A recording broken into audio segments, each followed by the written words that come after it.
Hi, Eagles. Thanks for joining me for day 5 of our Read Aloud, Read Along of J.R.R. Tolkien's Of The Hobbit. And last time we finished chapter 1, so we are going to be starting chapter 2 today. And chapter 2 is called Roast Mutton. Mutton is another name for sheep when you're eating sheep. If you are following along on the PDF, we are starting on page 62. So go ahead and find that page.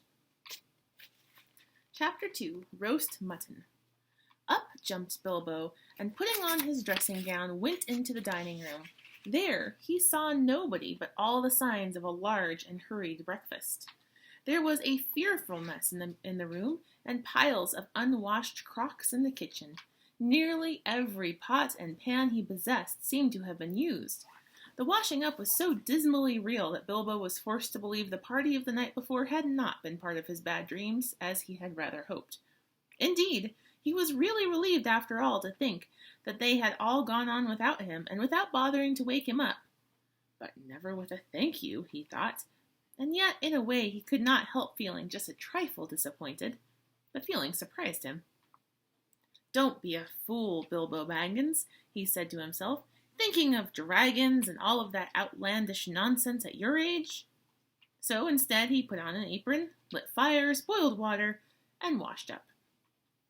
Then he had a nice little breakfast in the kitchen before turning out the dining room.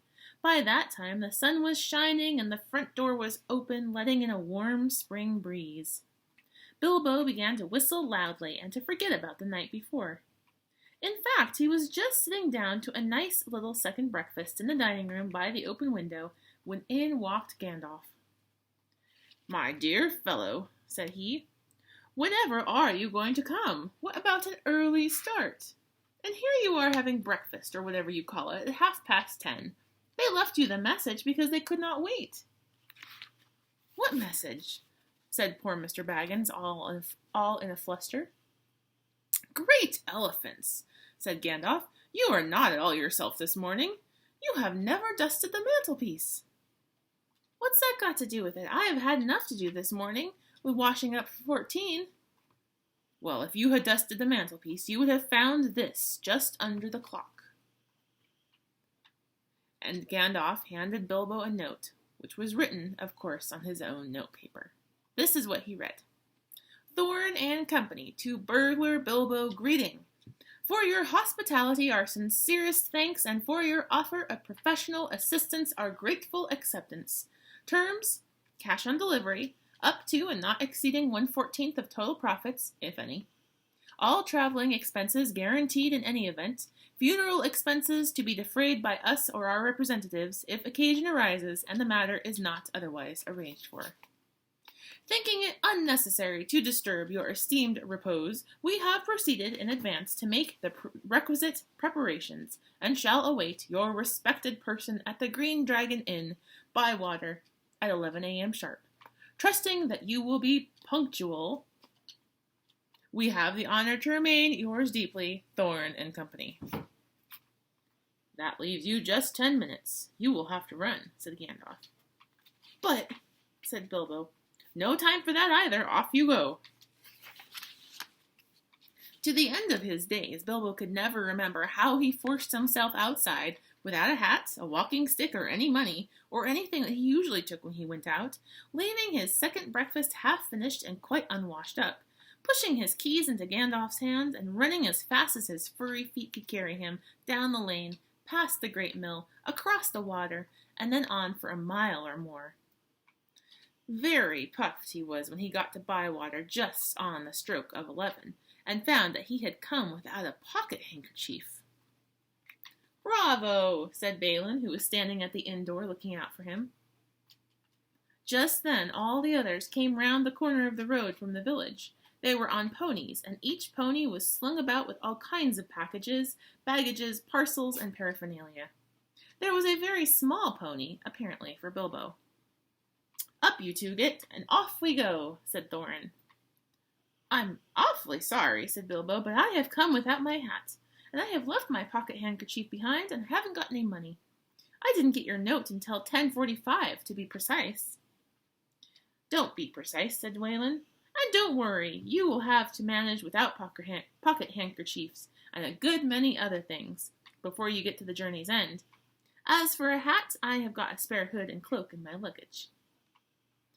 And that's how they all came to start, jogging off from the inn one fine morning just before May, on laden ponies, and Bilbo was wearing a dark green hood, a little weather-stained, and a dark green cloak borrowed from Dwalin.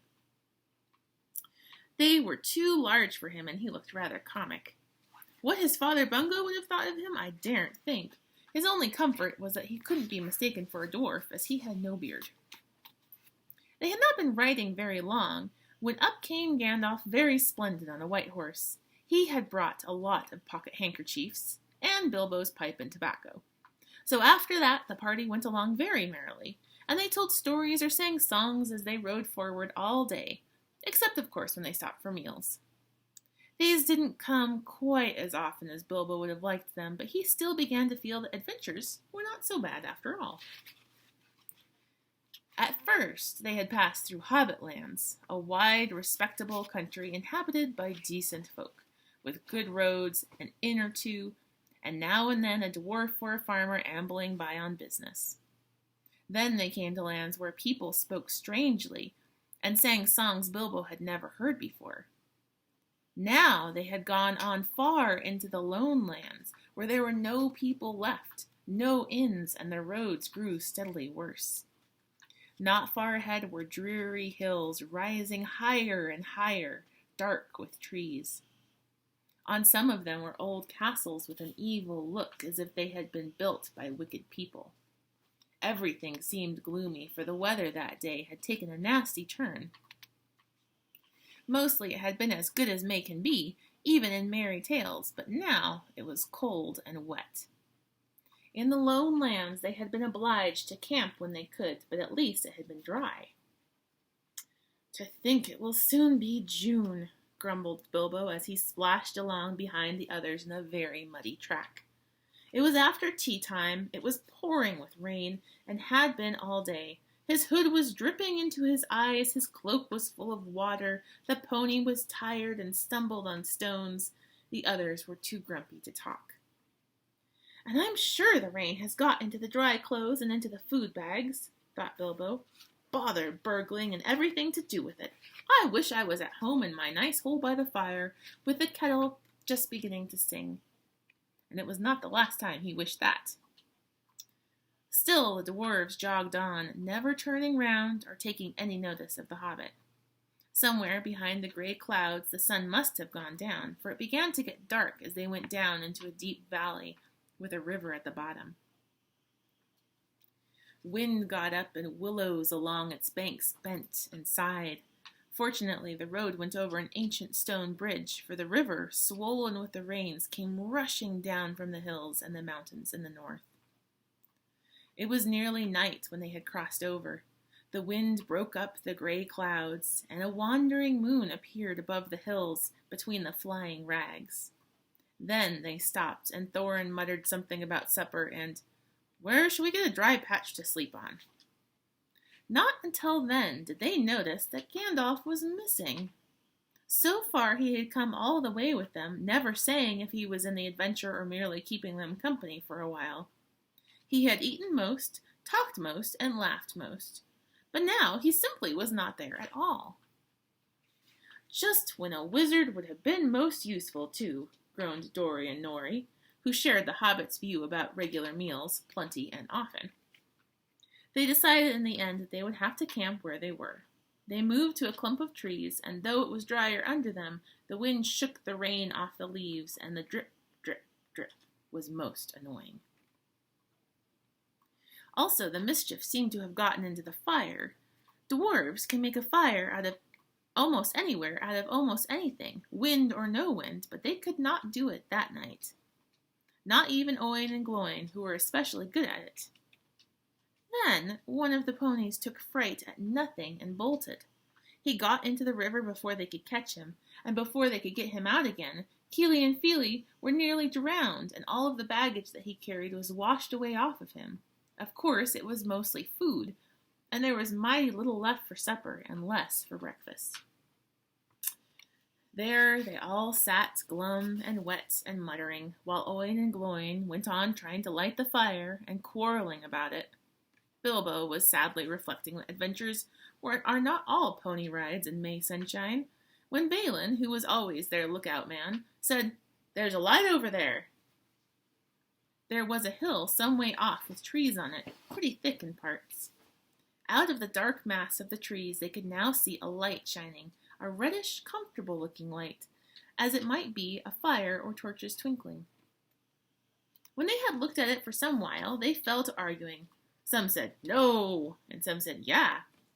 Some said they could but go and see, and anything was better than little supper, less breakfast, and wet clothes all night. Others said, "These parts are none too well known, and are too near the mountains. Travelers seldom come this way now. The old maps are no use, things have changed for the worse, and the road is unguarded. They have seldom even heard of the king around here, and the less inquisitive you are as you go along, the less trouble you are likely to find." And some said, "After all, there are 14 of us." Others said, "Where has Gandalf gotten to?"